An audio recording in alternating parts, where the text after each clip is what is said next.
42 வயது பெண் கொடூரமாக கொலை செய்யப்பட்ட வழக்கில் போலீசார் ஒரு பொறியியல் பட்டதாரி இளைஞரை கைது செய்திருக்காங்க. நகைக்காக நடந்த கொலையின் பகீர் பின்னணி என்ன? வெள்ளை நிற வீட்டில் ஒலித்த ஒப்பாரி சத்தம் அன்று ஒட்டுமொத்த ஊரையும் இரண்டாக்கியது. தடயவியல் துறை மோப்பனாயுடன் களத்தில் இறங்கிய போலீசார் ஊரையே சல்லடை போட்டு சலித்தனர். பாத்ரூம் டைல்ஸ் தரையில் படிந்திருக்கும் இரத்த கரைகள் தான் அத்தனை பரபரப்புகளுக்கும் ஒற்றை சான்று. நடந்திருப்பது ஒரு கொடூர கொலை. இந்த வீட்டைச் சேர்ந்த நடுத்தர வயது பெண் அதிகாலையிலேயே கொலை செய்யப்பட்டு கிடந்துள்ளார்.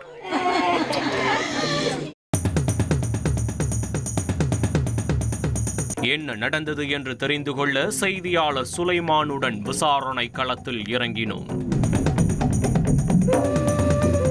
கொல்லப்பட்டவர் முருகசெல்வி, 42 வயதாகிறது. தென்காசி மாவட்டம் கடையநல்லூர் அடுத்த அரியநாயகிபுரம் ஊராட்சிக்குட்பட்ட அருணாச்சலபுரம் கிராமத்தைச் சேர்ந்தவர். இவரது கணவர் ஐயங்கண்ணு வெளிநாட்டில் வேலை பார்த்து வருகிறார். இந்த தம்பதிக்கு 10 வயதில் மகள் உள்ளார். தற்போது மார்கழி மாதம் என்பதால் அப்பகுதியில் உள்ள கோயிலில் தினசரி நடைபெறும் பஜனை நிகழ்ச்சிக்கு முருகசெல்வி சென்று வருவது வழக்கம்.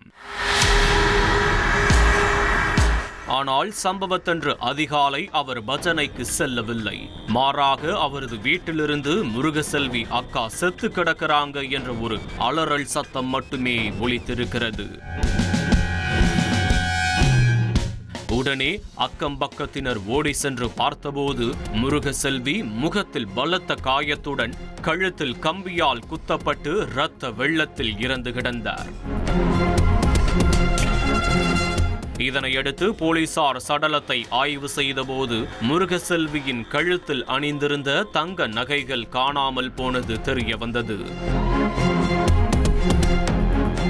எனவே இது நகைக்காக நடந்த கொலையாக இருக்கலாம் என போலீசார் அனுமானித்தனர்.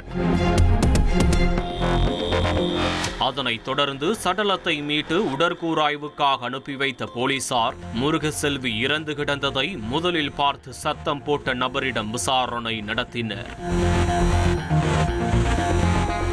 அதில்தான் பல திடுக்கிடும் உண்மைகள் வெளிவந்தது.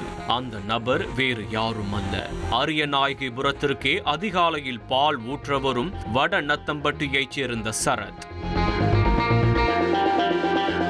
24 வயதாகிறது. இவர் ஒரு பொறியியல் பட்டதாரி. வேலை கிடைக்காததால் பால் வியாபாரம் செய்து வந்த சரத் ஒரே நாளில் கோடீஸ்வரனாக வேண்டும் என கனவு கண்டிருக்கிறார். அதற்கு ஒரு லாரியை வாங்கி படிப்படியாக உயர நினைத்துள்ளார். ஆனால் அவரிடம் பணம் இல்லை. இந்த நிலையில் பால் ஊற்ற வரும்போது முருகசெல்வி தனியாக வசித்து வருவதை நோட்டமிட்டிருக்கிறார். அப்போது அவரது கழுத்தில் தங்க நகைகள் மின்னுவதையும் கண்டிருக்கிறார். உடனே அந்த தங்க நகைகளை கொள்ளையடித்து பணக்காரனாக திட்டம் போட்டிருக்கிறார் சரத். அதன்படி சம்பவத்தன்று அதிகாலை பால் ஊற்ற வரும்போது பாத்ரூமில் வைத்து முருகசெல்வியிடம் 4 சவரன் நகையை பறித்துள்ளார். அப்போது முருகசெல்வி கத்தி கூச்சலிட்டதால் எங்கே மாட்டிக்கொள்வோமோ என்ற அச்சத்தில் அவரை கம்பியால் குத்தி கொடூரமாக கொலை செய்துவிட்டு நாடகமாடியது விசாரணையில் தெரிய வந்திருக்கிறது. மேலும் அவர் கொள்ளையடித்த நகைகளை ஆளில்லாத இடத்தில் புதைத்து வைத்திருந்ததும் குறிப்பிடத்தக்கது. இதைத் தொடர்ந்து சம்பவம் தொடர்பாக வழக்கு பதிவு செய்த சேர்ந்தமரம் போலீசார் சரத்தை கைது செய்தனர். மேலும் அவர் திருடிய 4 பவுன் நகை மற்றும் கொலைக்கு பயன்படுத்திய கம்பியையும் பறிமுதல் செய்தனர். இனி செல்லும் இடமெல்லாம் செய்தி. தந்தி டிவியின் வாட்ஸ்அப் சேனலை ஃபாலோ பண்ணினா செல்ல இருக்கும் இடமெல்லாம் செய்தி. இதோ QR கோட் இப்பவே ஸ்கேன் பண்ணுங்க, ஃபாலோ பண்ணுங்க.